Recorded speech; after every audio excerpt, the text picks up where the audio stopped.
Muy bien, mis hermanos, ahora sí voy a comenzar con lo que es la lectura de la Escritura y todo este ciclo de pláticas o palabras sobre la resurrección del Señor Jesucristo.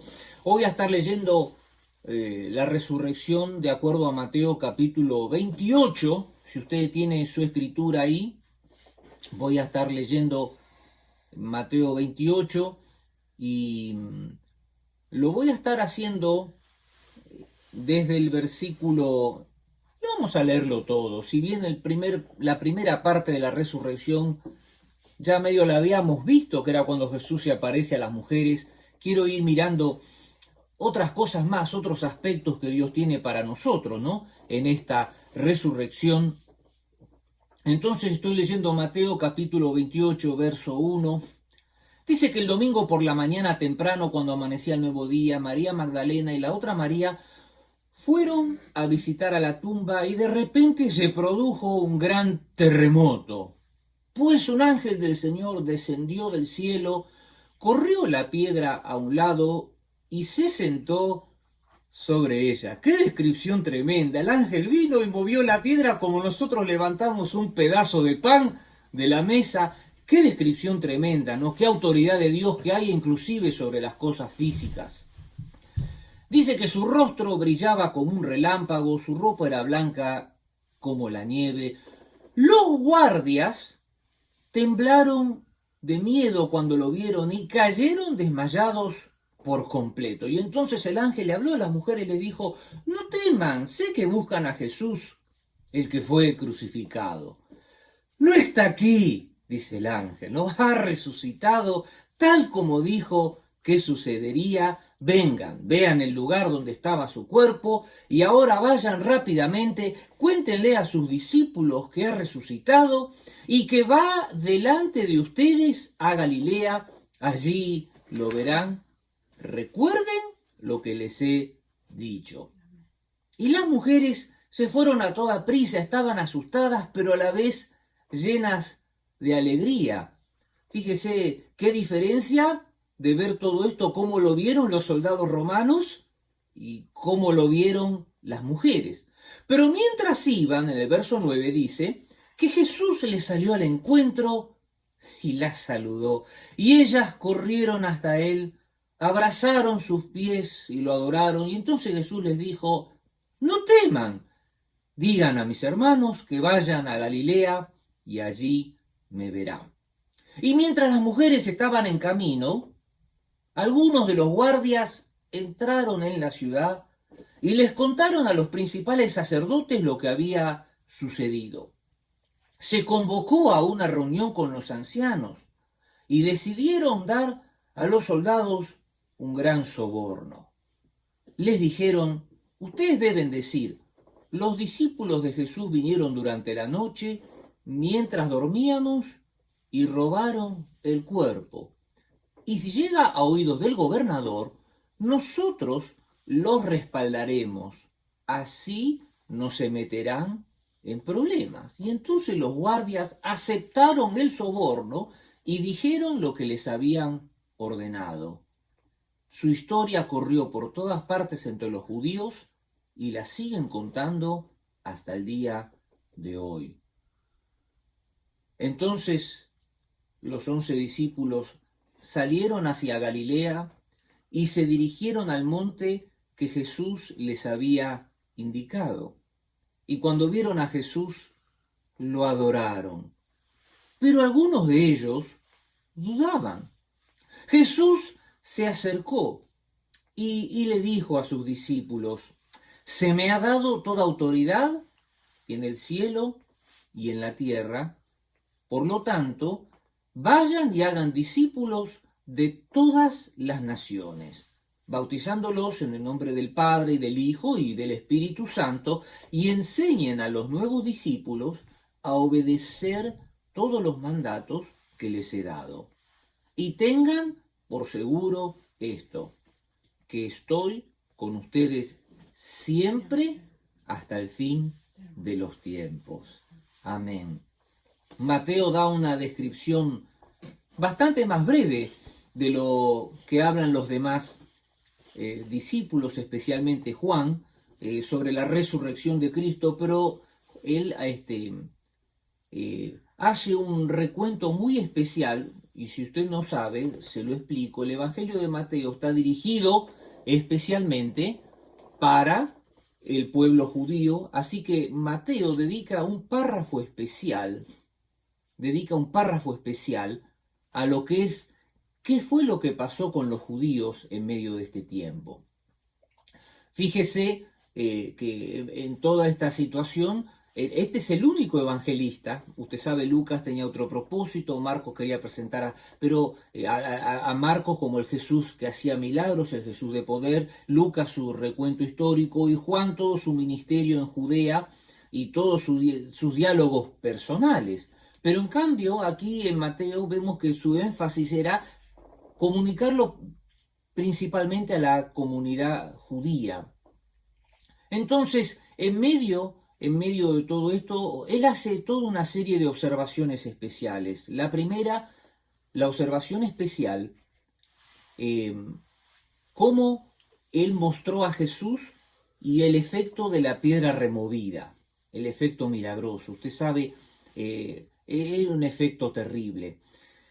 ¿Por qué Jesús permitió que viniera el ángel, removiera la piedra y todo eso? Quiero decirle algo, los discípulos salieron, las mujeres salieron a buscar a Jesús y los discípulos lo fueron a ver y los guardias, quiero que sepa algo, los guardias también vieron a Jesús. Yo quiero que usted reflexione en esto. Pasó un evento terrible y si vamos al caso, si vamos a algo más directo, en realidad los guardias fueron los primeros en ver todo el efecto de la resurrección. Esto es increíble. La primera señal de la resurrección de Cristo ni siquiera fue para los creyentes, fue para los ateos. ¡Qué terrible! O qué increíble, ¿no es cierto?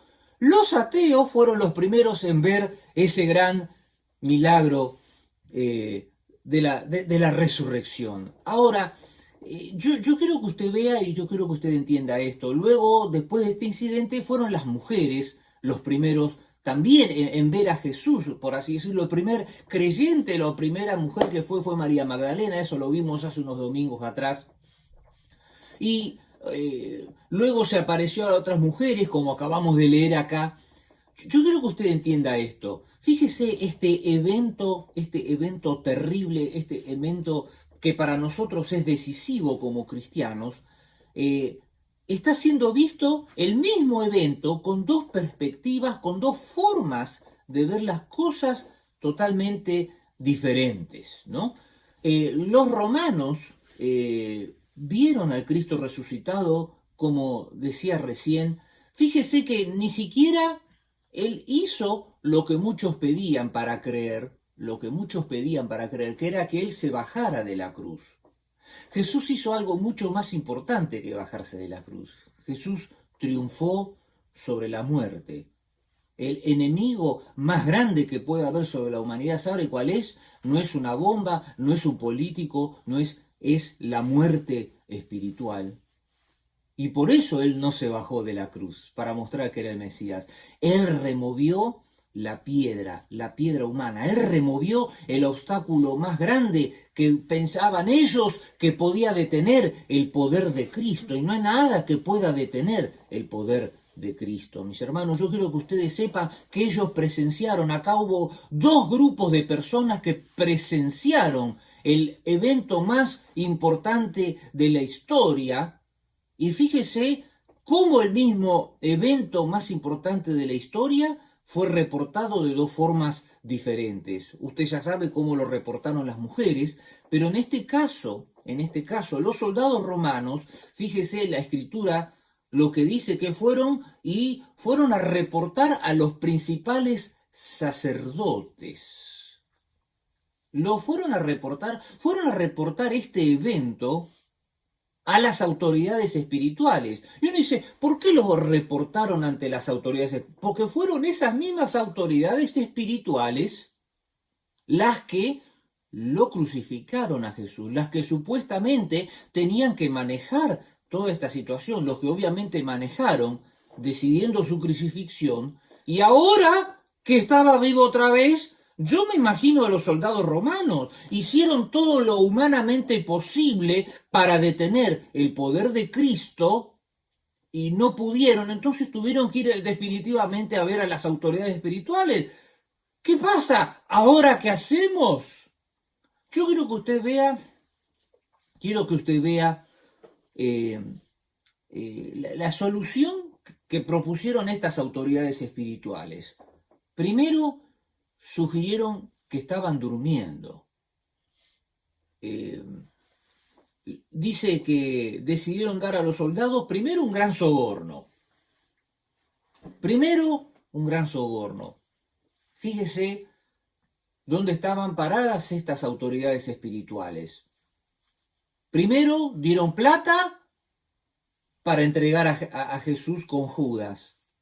Y ahora estaban entregando dinero. Fíjese, el dinero del templo, el dinero que debía ser usado para las cosas de Dios, mire para qué se usaba. Uno piensa en estas cosas y se agarra la cabeza, ¿no? Por eso que tenemos que ser muy cuidadosos, con los que son, por así decirlo, ¿no?, los negocios del reino, ¿no? Y digo negocios en el buen sentido. Digo negocios en el buen sentido, en el sentido de que tenemos que ser, como iglesia, manejar los fondos de la iglesia con temor, con temblor, mis hermanos. No me quiero adentrar en ese tema, quiero volver al tema. Fíjese que primero aceptaron ese soborno, luego dice que deben decir: los discípulos de Jesús vinieron durante la noche mientras dormíamos y robaron el cuerpo. Inducir a la mentira, otro desastre total. Yo quiero decirles algo. Fíjese cómo estos dos grupos de personas tuvieron el mismo milagro delante de sus ojos y lo vieron de una forma totalmente diferente. Y uno dice, ¿qué es lo que pasa acá? Lo que pasa es que Dios nos quiere llevar a un nuevo nivel espiritual. ¿Y cuál es ese nuevo nivel espiritual? Tenemos que aprender a ver estas cosas de Dios y tenemos que afirmar nuestro corazón en ello y seguir, ¿cómo les puedo decir? Como prendidos, como tomados de Dios con todas nuestras fuerzas. Cuando usted entra a poner objeciones a las cosas de Dios, empieza a levantarse como una onda de objeción. Usted empieza a objetar las cosas de Dios y realmente pierde, ¿no?, toda la visión espiritual. Y fíjense cómo estas autoridades espirituales habían perdido totalmente la visión que ante el mismo milagro contado por los soldados romanos, porque esto yo quiero que usted entienda, los soldados romanos fueron los que llevaron el informe y dijeron, sí, vino un ángel y salió y vieron a Jesús, que ellos lo deben haber visto, todo eso. Hermano, lo peor que nos puede pasar es cuando nosotros nos quedamos espiritualmente y, perdóneme lo que le voy a decir, que hasta le puede sonar fuerte, nos fariseamos o nos saduceamos, ¿no? Es decir, nos entra el espíritu de los fariseos o el espíritu de los saduceos y empezamos a ver todo desde un punto de vista religioso. Por favor, mi hermano, entre en ese nuevo nivel espiritual al que Dios nos llama, y con eso un poco yo estoy tocando, ya estoy terminando, ¿no?, la introducción y el primer punto de lo que estoy hablando, mis hermanos. No pierda la esencia de Dios. Fíjese que las mujeres lo vieron al Cristo y ¿qué hicieron? Dice que lo agarraron de los pies, dice, y lo adoraron. No lo querían soltar. Los romanos lo vieron, dice, los romanos lo vieron y se cayeron de miedo. Pero las mujeres dice que lo vieron y lo adoraron. Dice que lo agarraron de los pies, ¿no? Los comentaristas dicen que lo agarraron porque dice, no querían que se les vaya más. no querían que les vaya más. Y un poco esa tiene que ser nuestra actitud con Cristo. Si quieres entrar en un nuevo nivel espiritual, bueno, tienes que tener esa pasión por Cristo, ese deseo por Cristo. Amén, mi hermano, amén. Esa es la primera cosa. Luego Jesús continúa el relato y dice que los discípulos, ya casi entrando en la parte final del capítulo, dice que fueron hacia Galilea y se dirigieron al monte donde Jesús les había pedido. Qué interesante esta segunda aparición. Hace unos domingos atrás, no sé si fue el anterior o el otro, habíamos dicho que Jesús había tenido específicamente 11 apariciones, ¿no? Y los comentaristas dicen que esta aparición que describe Mateo era la octava, pero no era la final en la cual él fue ascendido a los cielos. Y definitivamente, habiendo tanta anuncio de parte de Jesús, muchos creen también que esta es la aparición de la que Pablo habla en 1 Corintios 6, donde dice que se apareció como a 500 personas, a 500 hermanos, todos de una vez. Claro, Jesús dice a los discípulos, le dicen, mire, voy a ir allá a Galilea, los voy a ver allá. Yo me imagino que los discípulos habrán contado, sí, vamos a ver a Jesús. Habrán invitado a todos los que supieron, a todos los que pudieron comentarles, ¿no es cierto? Y es interesante que en esta aparición, en el verso 17, dice que cuando lo vieron a Jesús, dice, lo adoraron, pero dice, algunos de ellos dudaban. Claro, para algunos habrá sido la primera vez que lo veían al Cristo resucitado, era la primera vez que realmente veían, por así decirlo, una persona resucitada, ¿no? Realmente uno no ve personas resucitadas todo el tiempo. Realmente pocos vieron ciertas resurrecciones, como la resurrección de Lázaro, ¿no? Pero decir, uno no anda viendo resurrecciones todos los días, ¿no es cierto? Pero creo que sería lindo, ¿no? Ver resurrecciones más seguido, pero dejamos eso en manos de Dios. Lo interesante, mis hermanos, es que esta aparición produjo dos cosas. Produjo adoración y produjo duda al mismo tiempo, ¿no? Primero me voy a enfocar un poquito más en lo que es el tema de la adoración. Dice que algunos le adoraron. La palabra adoración, realmente lo que significa la verdadera adoración era postrarse en los pies. Y en el sentido oriental, la palabra adoración, y era la palabra que usó acá Mateo, dice que realmente uno se postraba y ponía la cabeza sobre la tierra, pero mostrando esa señal de total reverencia, ¿no? De total devoción hacia la persona. Eso fue lo que dice que hicieron algunos. Entonces, y eso especialmente era una costumbre, ¿no? Que estaba en toda esa zona oriental, así que ellos, cuando Mateo describe eso, definitivamente está tratando de significar eso, ¿no? Que la verdadera adoración es como que uno la hace, es decir, era tan magnífica la visión de ver al Cristo resucitado que no les quedó otra que poner su rostro en tierra, ¿no? Y hacer ese reconocimiento de autoridad total, de reinado, de señorío total, ¿no es cierto? ¿Por qué ¿por qué esta situación? ¿Por qué dice que lo adoraron y lo adoraron de esta forma? ¿Sabe por qué? Porque Cristo resucitó para ser adorado.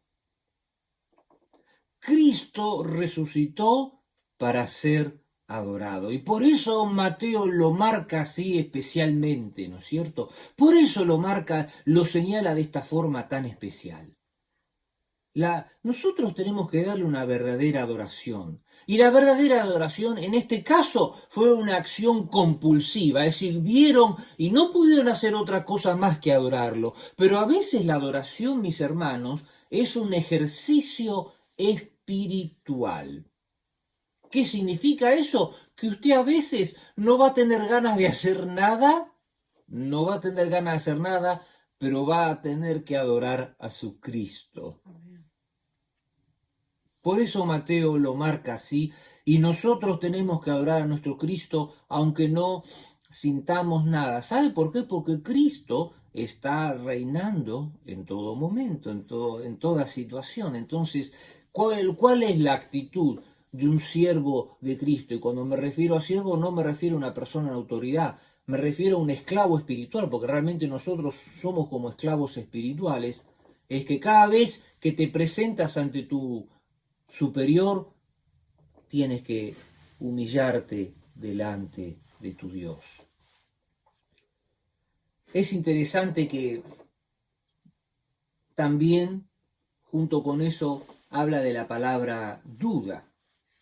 Yo recién hace un rato decía que eran 500, que algunos vieron al Cristo resucitado por primera vez. Uno dice, ¿qué era lo que pasaba acá? El problema era que ellos querían creer, y eso es lo que dicen los comentaristas, querían creer lo que estaban viendo con sus ojos, querían creer que era una realidad. De hecho, en algún momento se pensó, se creyó como que era un fantasma o algo así. De hecho, hasta caminando sobre las aguas, los discípulos se lo confundieron con un fantasma una vez.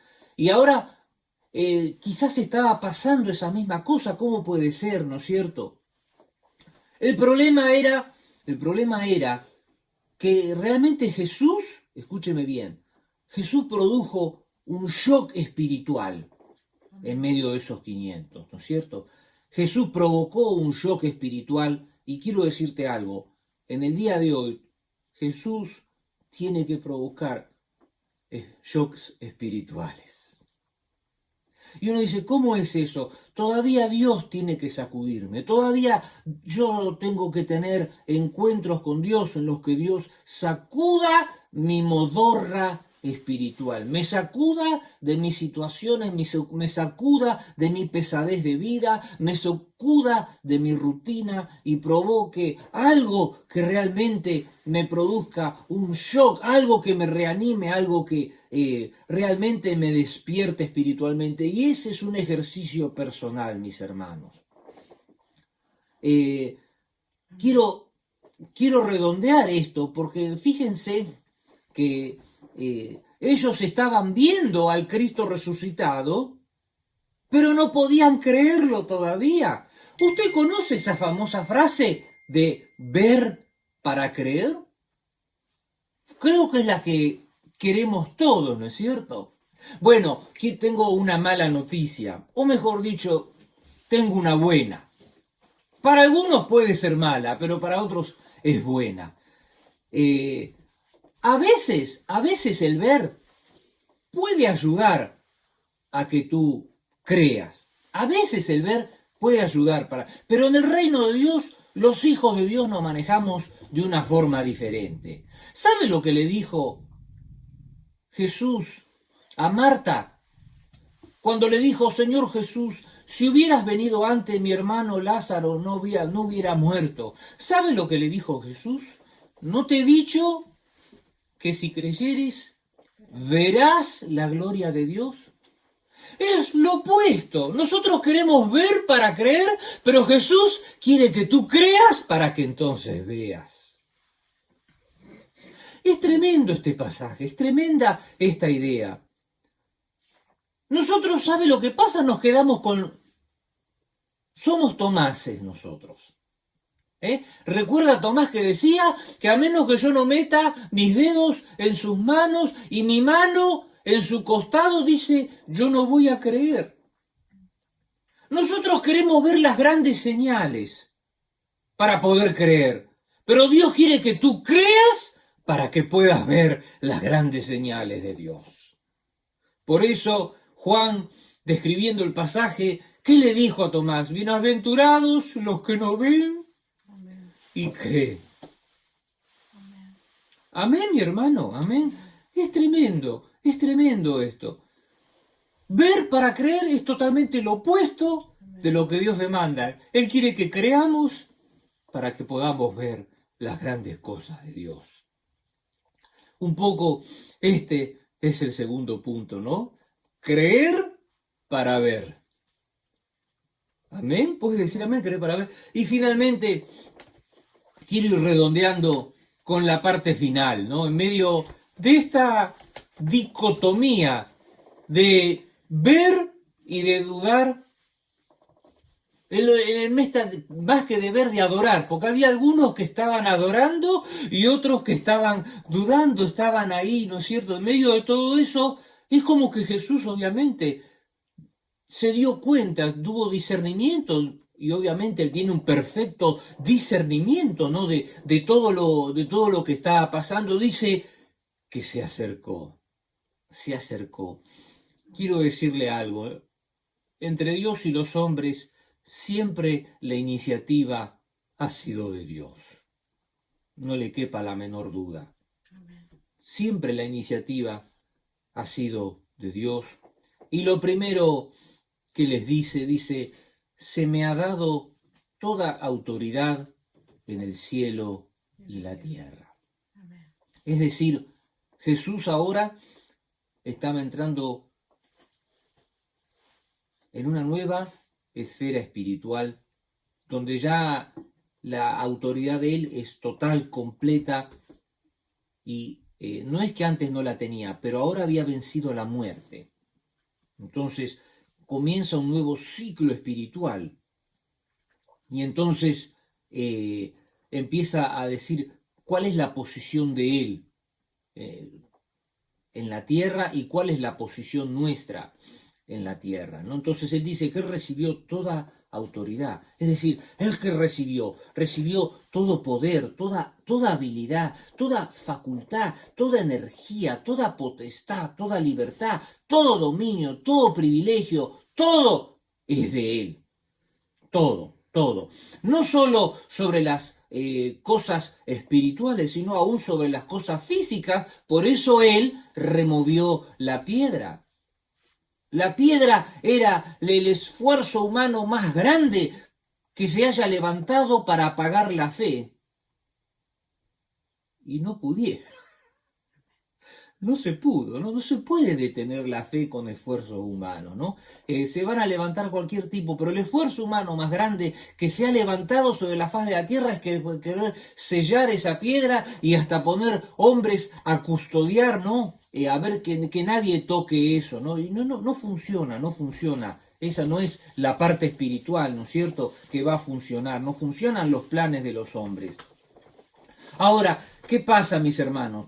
Esta autoridad que Cristo está diciendo no está reconocida por la humanidad. Es decir, la autoridad se reconoce o no se reconoce. Definitivamente la humanidad no quiere reconocer, pero eso no implica de que esto sea una realidad. Esta es la realidad. Jesús tiene toda autoridad, ¿no es cierto? Entonces uno dice, bueno, y entonces, ¿qué significa esta autoridad que tiene él? ¿Cómo podemos trabajar este tema de autoridad? Y es interesante que él liga o conecta directamente esa autoridad con el hacer discípulo, porque en el verso 18 dice, se me ha dado toda autoridad en el cielo y la tierra, por lo tanto, dice, vayan y hagan discípulos a todas las naciones. Es decir, la autoridad espiritual, ¿para qué significa? ¿Qué significa, perdón? O sea, ¿para qué se puede aplicar la autoridad esa espiritual que nosotros tenemos? Para, voy a decir una cosa medio cómica, ¿no? Pero para hacerme el jefecito dentro de la iglesia o para andar ahí haciéndome el que tengo autoridad o querer mostrar que tengo autoridad. Mire, la verdadera autoridad espiritual, ¿sabe dónde se demuestra? En el cumplimiento de este mandamiento. Dice, por lo tanto, vayan y hagan discípulos en todas las naciones. ¿Sabe para qué nosotros se nos confiere a esa autoridad espiritual? Para comunicar el Evangelio. No queda otra. Dice, vayan y hagan discípulos a todas las naciones. Se ha discutido mucho el tema de esta frase, ¿no es cierto?, que vayan y hagan discípulos, si es un imperativo, porque dicen que no era tan imperativo, que la verdadera traducción sería habiendo ido.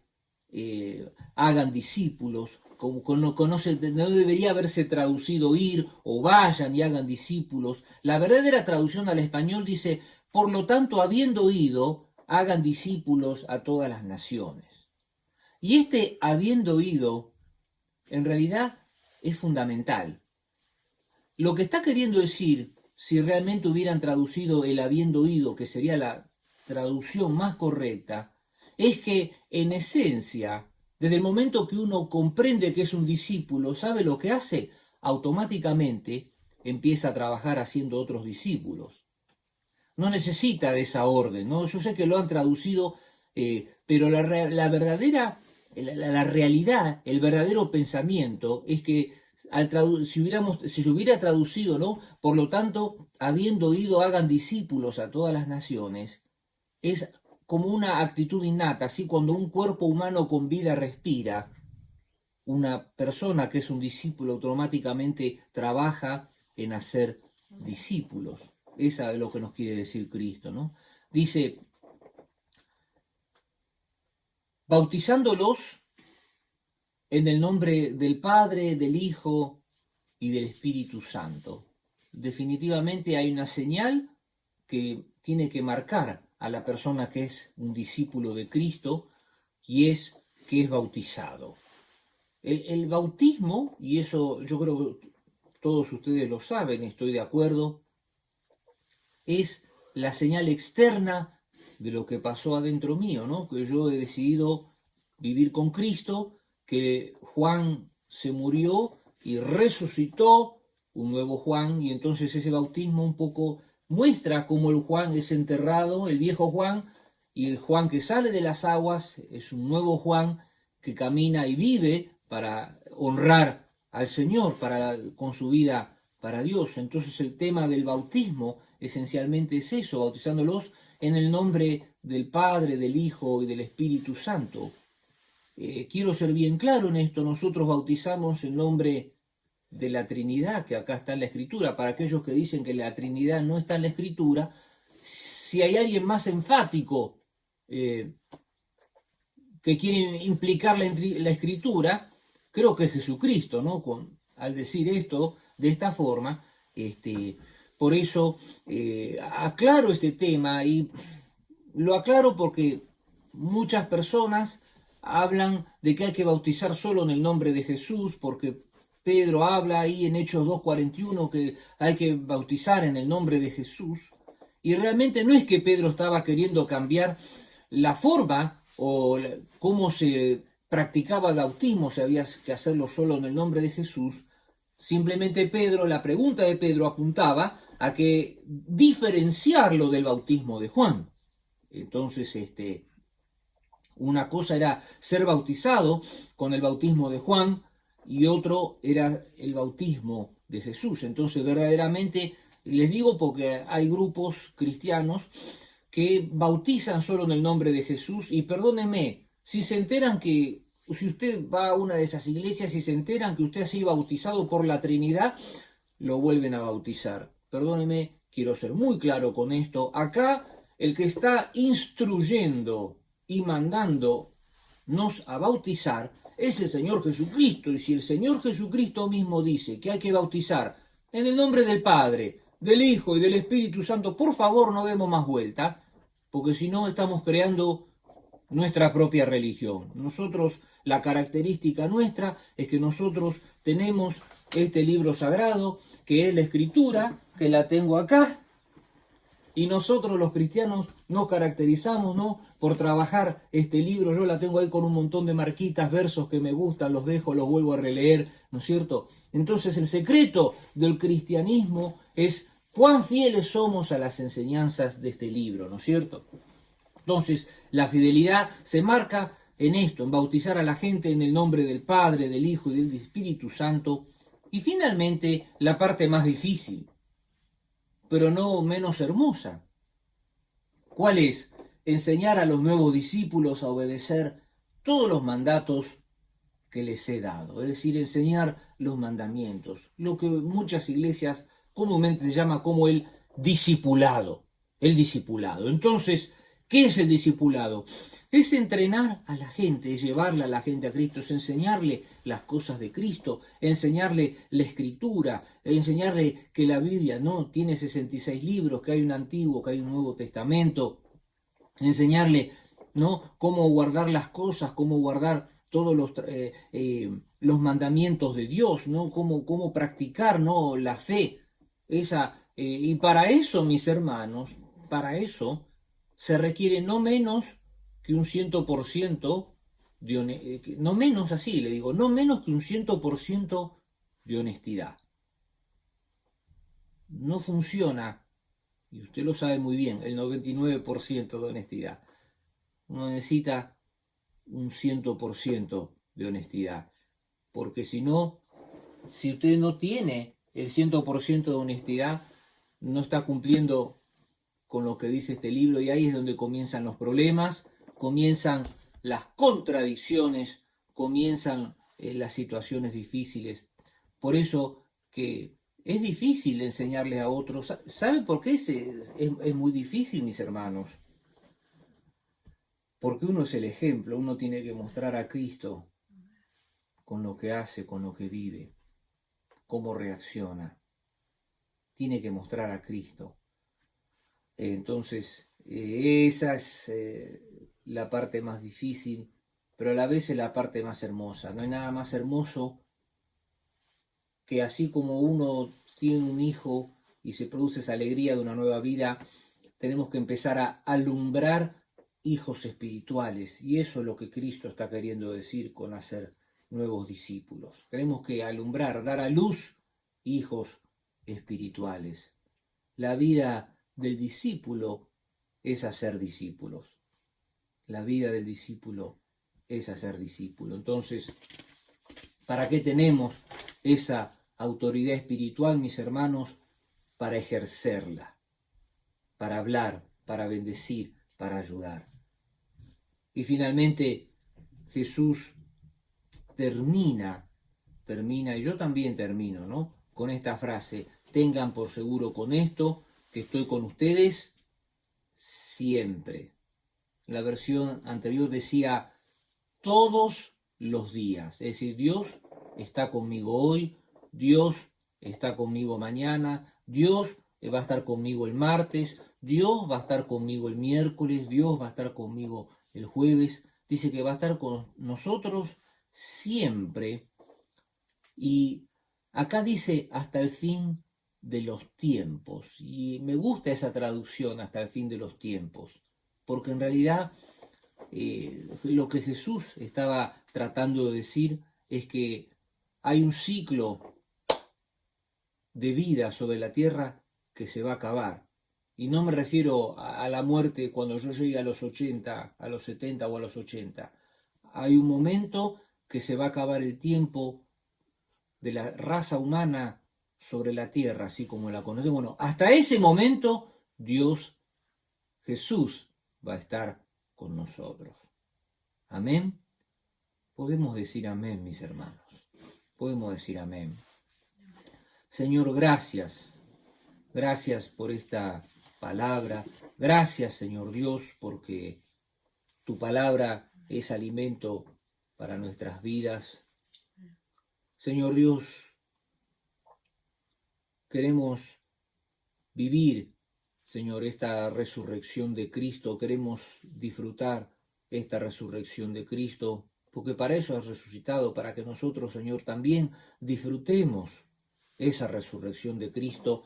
No queremos hacer, Señor Dios, como los soldados romanos, que fueron los primeros en ver a Cristo. Y en vez de reconocerlo, en vez de adorarlo, en vez de decir, como dijo algún que otro soldado romano, verdaderamente este hombre era el Hijo de Dios, estos hombres salieron corriendo, más preocupados por sí mismos que por reconocer al Rey de Reyes y Señor de Señores. Señor, perdónanos cuando nosotros cambiamos los intereses de nuestras vidas, Señor, y ponemos otras cosas como interés en lo que estamos haciendo.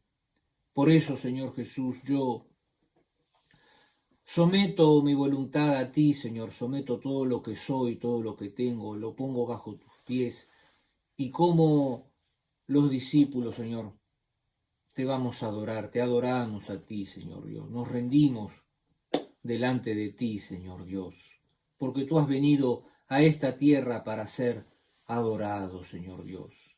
Has venido para ser adorado, Señor. Que yo pueda, Señor, adorarte en todo tiempo, cuando me sienta bien o cuando me sienta inseguro o cuando me sienta solitario, Señor Dios, que en medio de cada circunstancia, Señor, yo voy a tomar esa determinación, esa decisión de adorarte a ti, Señor. Nada ni nadie en mis estados de ánimo no van a controlar, Señor Dios, mi decisión de adorarte a ti en todo tiempo, Señor. Yo quiero que produzcas ese shock espiritual en mi vida, Señor Dios, como mencionábamos hace un rato, Señor Dios, para estar, Señor Dios, más cerca de ti también, Señor Jesucristo. Señor Dios, también queremos, Señor Dios, romper con ese mito de que queremos ver para creer, Señor Dios. Todo lo contrario. Señor, nosotros vamos a creerte a ti, Señor. Dígale, yo te voy a creer a ti, Señor Dios. No son las grandes señales, no son los grandes milagros los que van a modificar mi fe.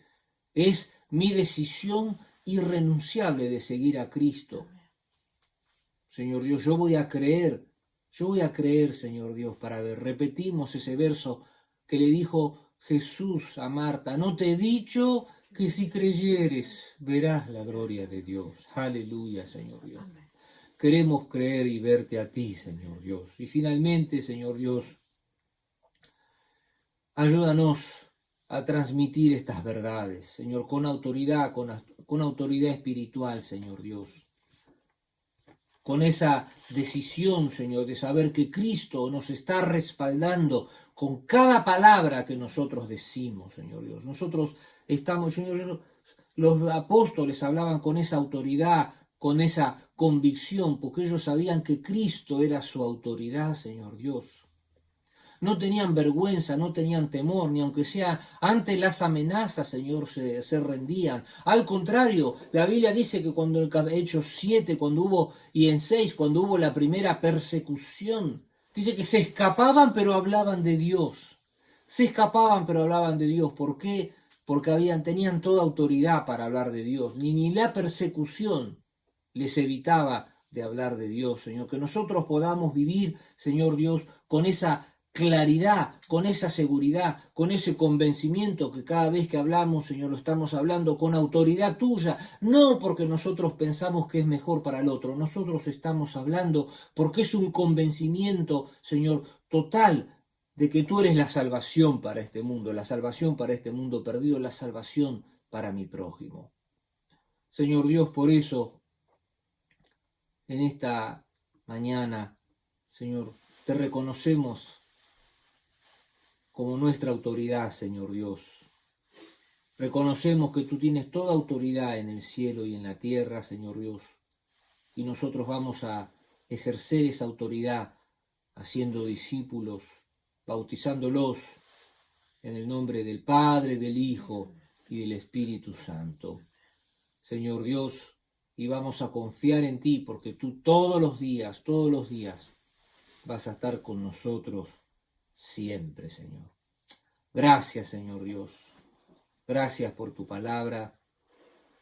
Señor Jesús, te agradecemos por esto en el nombre de Jesucristo nuestro Señor.